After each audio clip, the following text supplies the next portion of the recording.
Hey y'all, so today I'm going to be doing my August wrap-up and September TBR. So in the month of August, I managed to get through a whopping 9 books, which is definitely the most I've read in a single month so far this year.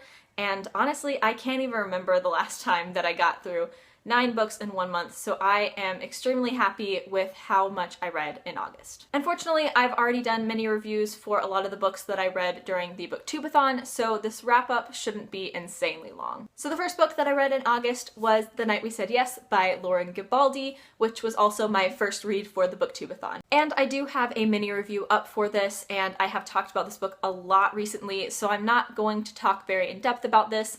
But I did think that this was a really cute, fluffy, light contemporary, and I really enjoyed it and gave it 8.5 stars out of 10, and I will link my mini review down in the description. So the second book that I read both in August and in the Booktubeathon was Lexicon by Max Barry. Once again, I have a mini review up for this, so I won't go into too much detail on my opinions on this, but I gave it 7.5 stars out of 10 and will link the mini review down in the description. The third book that I read both in August and in the Booktubeathon was I'll Give You the Sun by Jan D. Nelson. As with the previous two, I kind of have a mini review up for this one. The review is mostly just me gushing about how much I love this book, so I'll once again link that down in the description and not talk about it too much, but I gave this 10 out of 10 stars. I absolutely loved it. Definitely my favorite book of the month. It was just so good. The fourth book that I completed both in August and in the Booktubeathon was We Were Liars by E. Lockhart. And once again, I have a mini review on this, which I will link down in the description, so I won't go too in-depth on my feelings about this,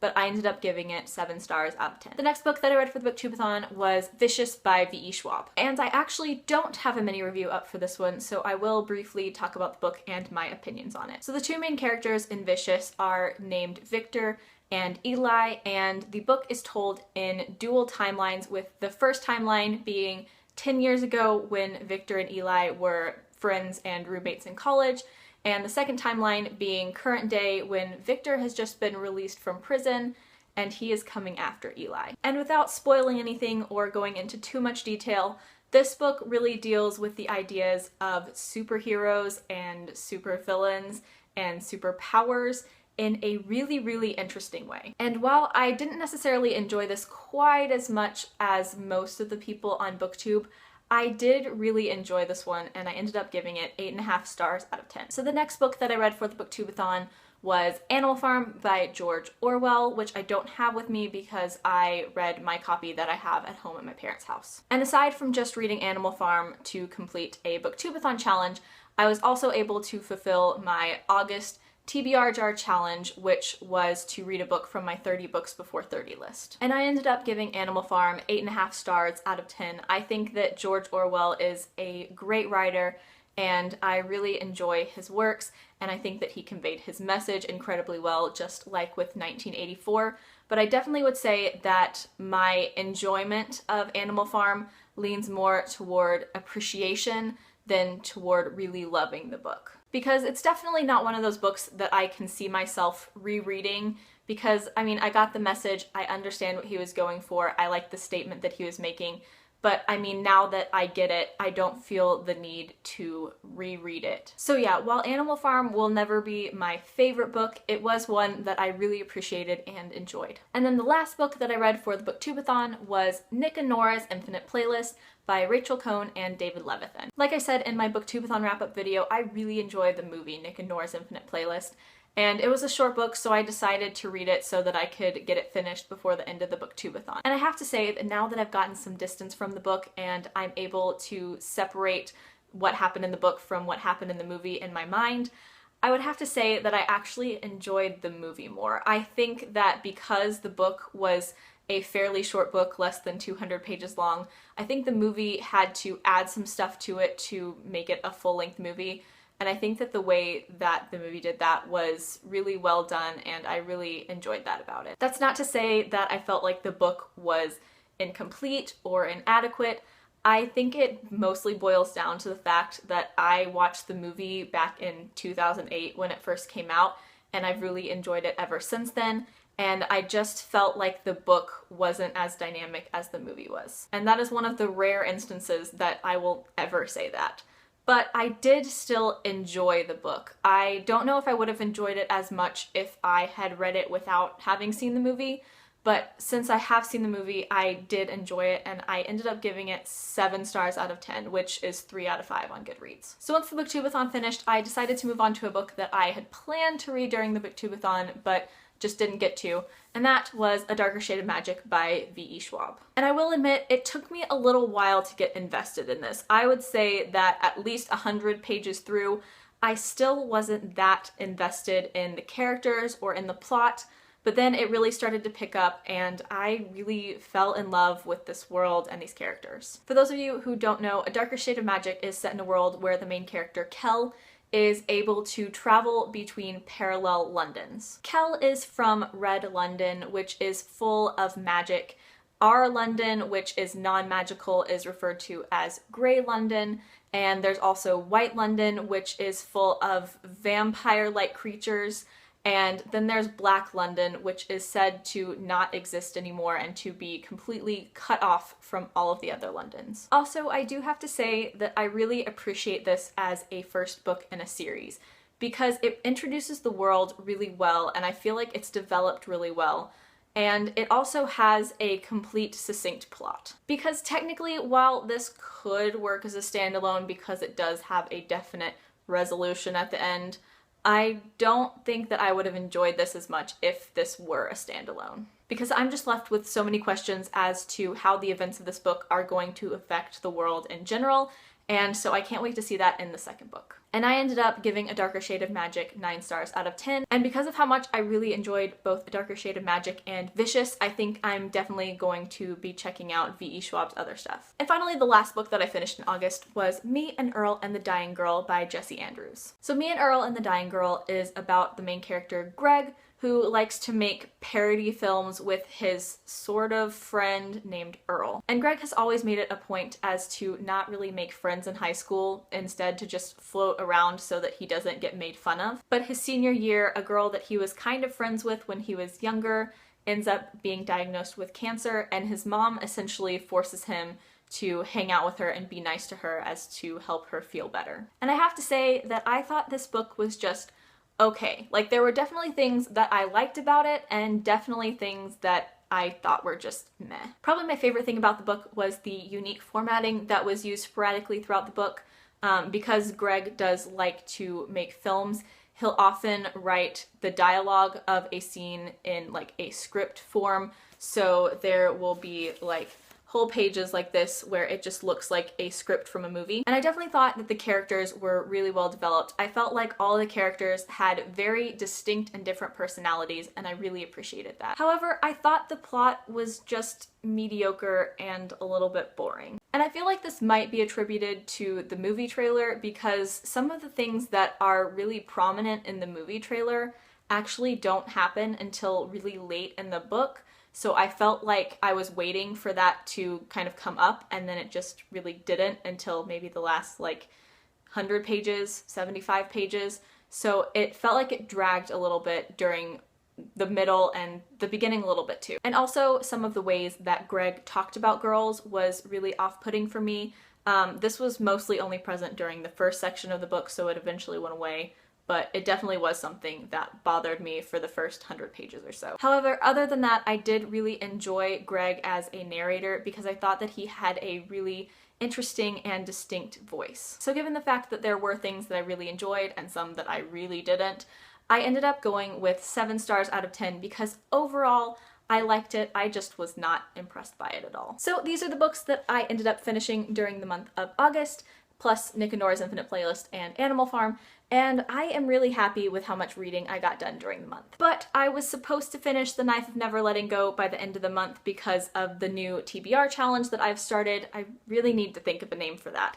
And obviously, I haven't finished it yet. However, I'm not going to give myself a punishment because of this, because A, I haven't thought of what the punishment's going to be yet, and B, I didn't finish this because I was focusing on schoolwork. Classes started last week and I was bombarded by stuff to do.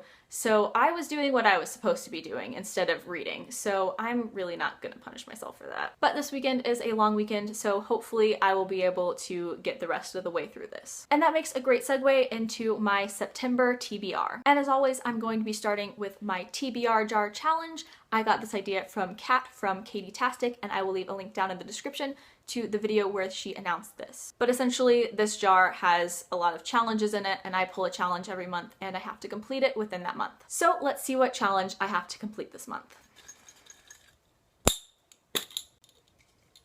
Okay, let's see what challenge I pulled. Y'all, I finally got it, and this is actually perfect given what I was planning on doing this month. I got the reread a favorite book challenge. And once again, this is a great segue into the next thing I needed to talk about, which is the fact that I'm at least going to be attempting to participate in Bookish September. Bookish September is a month-long read-along / read-a-thon, and I first heard about it from Elizabeth Page, so I will link the video where she announced it down in the description. And there's also a daily Instagram challenge, which I will again be attempting to complete, so I will link my Instagram down in the description as well if you wanted to check that out. And there are 7 challenges to complete for Bookish September.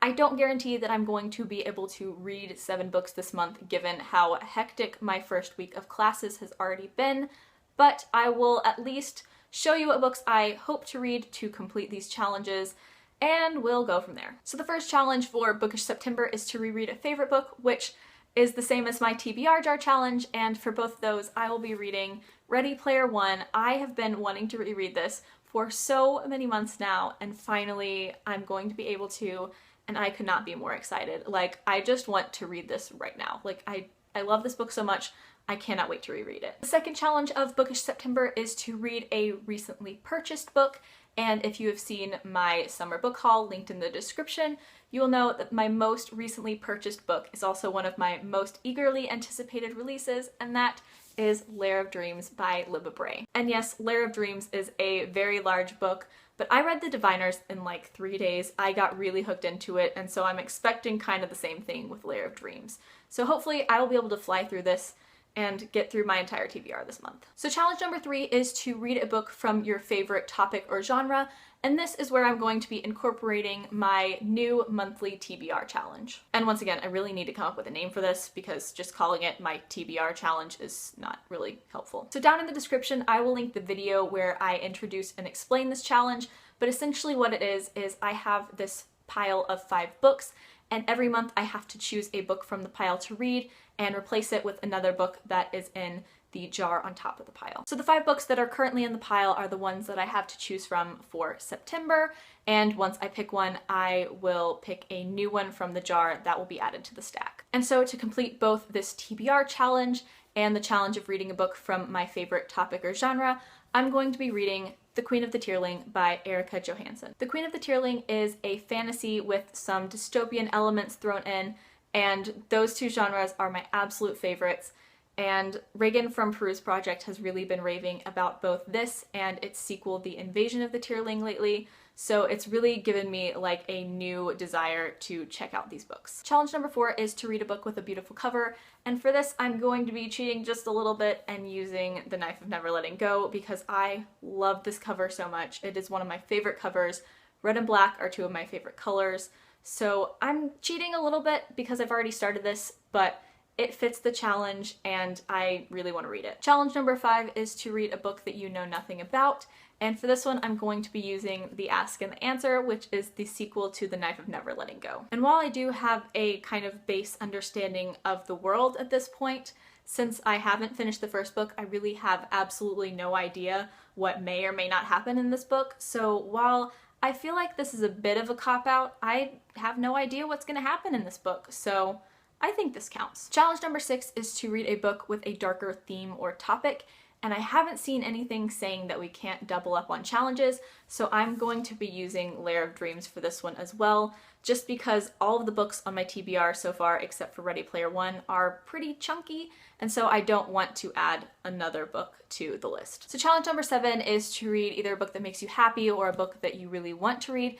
And for this, I'm going to be choosing Monsters of Men by Patrick Ness, which is the third book in the Chaos Walking trilogy. And I'm counting this as a book I really want to read because I just really want to get through the entire Chaos Walking trilogy this month. Like, I really want to read the entire trilogy this month. By the end of September, I want to have completed it because I will be so satisfied with myself. So these are the 6 books that I hope to read during the month of September. This is a pretty hefty TBR, but I can honestly say that I am legitimately excited about every single one of these books. And I almost forgot that I need to pick a new book from my unread books jar to add to my pile of 5 books, so I'm gonna go ahead and do that now.